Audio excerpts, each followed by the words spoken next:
Hello everyone! Did you know in Path of Exile 2 you can unlock your Fourth Ascendancy through the Trial of Skhemas in Act 2?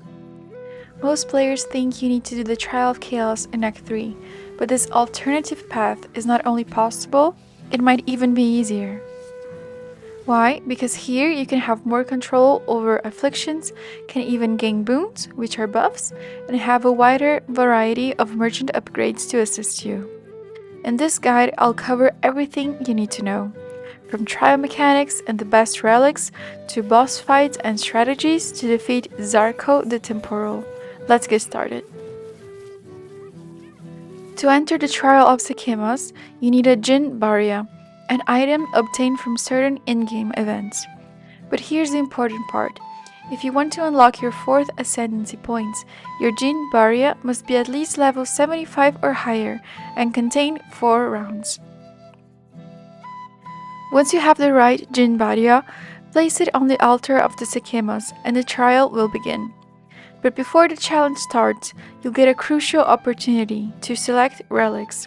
These relics offer powerful buffs that can make a huge difference in your trial success. Choosing wisely here can mean the difference between victory and failure. The Trial of Skhemas consists of 4 rounds, each featuring unique combat challenges and a boss fight at the end. The most important thing to manage is your honor, which acts as your combined life and energy shield pool. If honor reaches 0, you fail the trial. To maximize your success, choosing the right relics is crucial.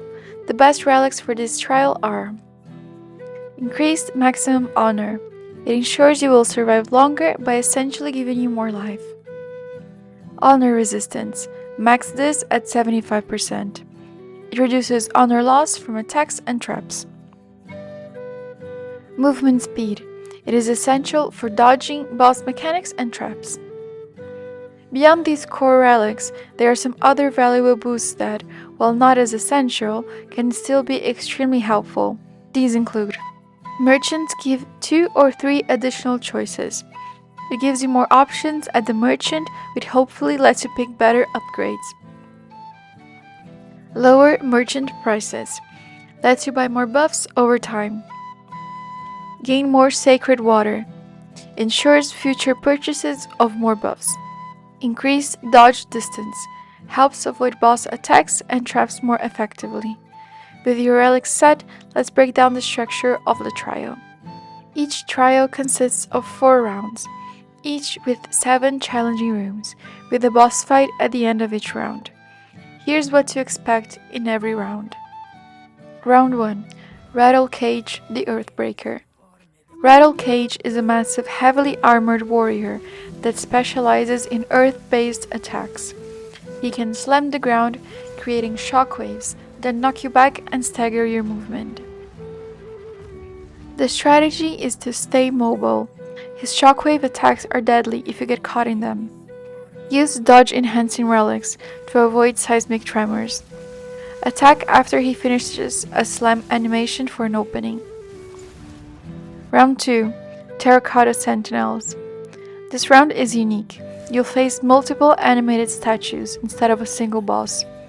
They work as a coordinated unit. The strategy is to use movement skills to reposition when the sentinels charge, and AoE attacks are very effective since they are closely grouped together.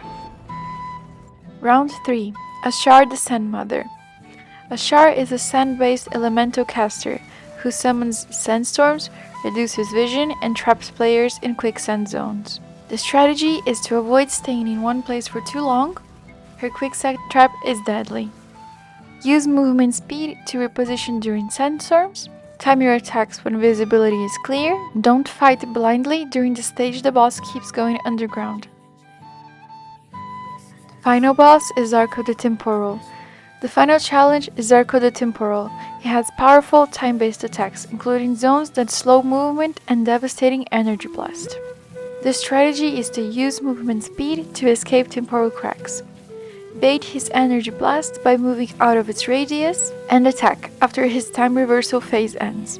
Defeating Zarkoh grants you access to the Altar of Ascendancy, where you'll claim your 2 Ascendancy points. In the Trial of the Sekhemas, your main goal is to minimize afflictions while maximizing sacred water and merchant visits.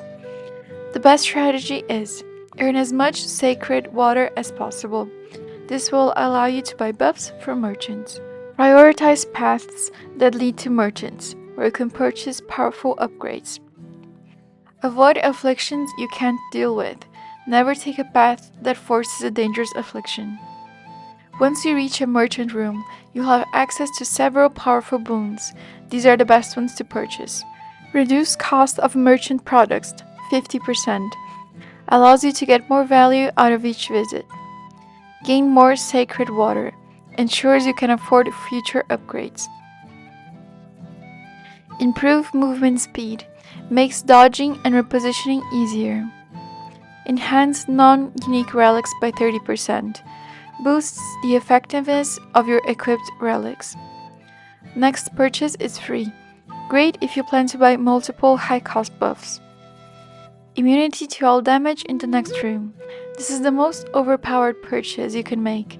If you're lucky enough to find a merchant room right before the final boss, buying this will make the fight almost pointless, as the boss will never be able to deal any damage.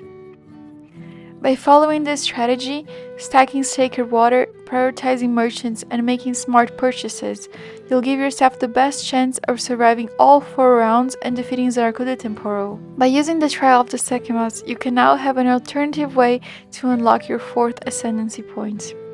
This method offers more control over afflictions, a better variety of buffs, and an arguably easier final boss fight compared to the Trial of Chaos.